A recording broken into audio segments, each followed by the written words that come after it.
اما پیالین ودیکی چوری ئەم گروپە ئەرکی ئەوەیە سەردانی هێزەکانی پێشمەرگە بکات لە هەموو ساتەرەکانی پێشەوە.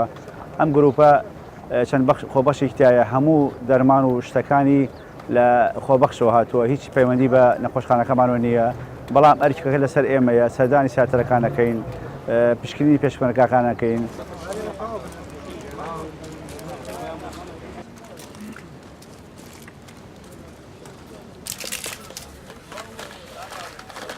ئێمە گروپی دۆستەزانی پێشمەرگەی داقوق لە سەرەتایی داعشەوە تا ساکە ئێمە ئەم گروپمان تشکیل کردووە بۆ خزمەتی پێشمەرگە. ئەم گروپە پێکاتووە لە 13 نەفەر و بەردەوام سەنگەرەکانەکەینەوە، دکتۆری پزیشکیمان لەگەرە و دکتۆری دگانمان لەگەرە و ئەوەی لە دەسەڵاتی ئێمە بکرێت لە سەنگەرەکان چارەسەریان بۆکەین، ئەوەی لە دەسەڵاتی ئێمە نەکرێت ئەبێنە عیادەکان لە مستەشفەکان هاوکاریان نەکەین.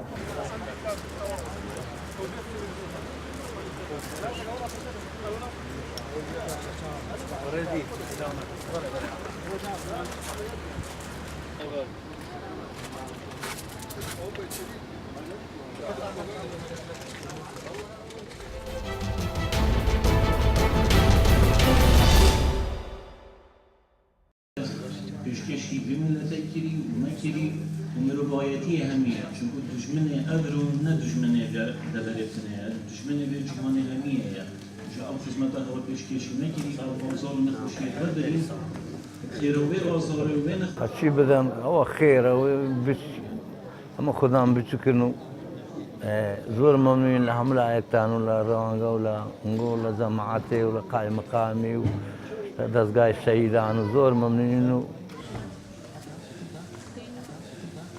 بس أورو وكرة شهيدك أورو دلخوشم نكتنا أزبلكو هم كسكان شهيدك أورو ليرة أمادبوي و وچندك ودي هاري كاريا جلتا كرن لي أوا أرچند وكي معنوي كسكان شهيدا يعني زرر ديته و آزار اتكشن برانبر وچند لي بلا مادي و آزار نكشن چونكي کسی نهایی کو دیشن هاری کاریا کسکان شهید کن وکو مادی و دلوان خوش کردن.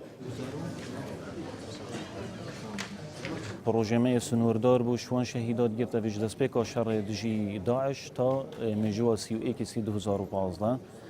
پروژه جی نبتنه بوده ورکا دست نشان کریه هرش زاخو بگیره تا خانقین افحالمات یا دست بگیری السوران الکویل باجرندی. دنیت سپاس جناب قائم مقامی که چونکو دمی قائم مقام بود در راسمه نجی هر جلمه بردوام و هاری کار بود خدمت کردن خزان شهیدان.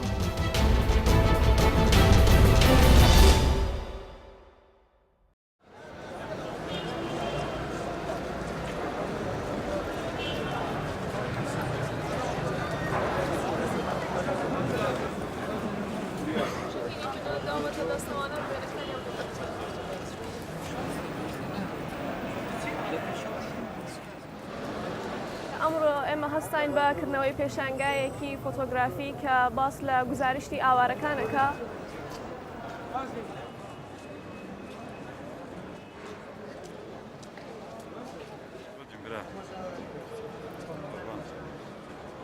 ئەم پێشانگایە بریتی بوو لە کۆمەڵێک گەنجی هەرێمی کوردستان تەنانەت لە فەڕەنساوەش بەشداریتیدا بۆکو فۆتۆگرافەر کە کۆمەڵێک فۆتۆیەکی پەنابەرانی هەرێمی کوردستان کە بارودۆخی ئێستایی پەنابەرانی کوردستان کە لە چ بارودۆخێکدان نمایشکرا و خۆشحاڵیەوە بەڵێنێکی زۆریشماوە گەرکە وەکو هاوکاریکردنی پەنابەران بەڕێگەی ئەم پێشانگایەوە کە وەکو کەمپێکی بچووکیش بێت هاوکاری پەنابەرانی کوردستان بکەین.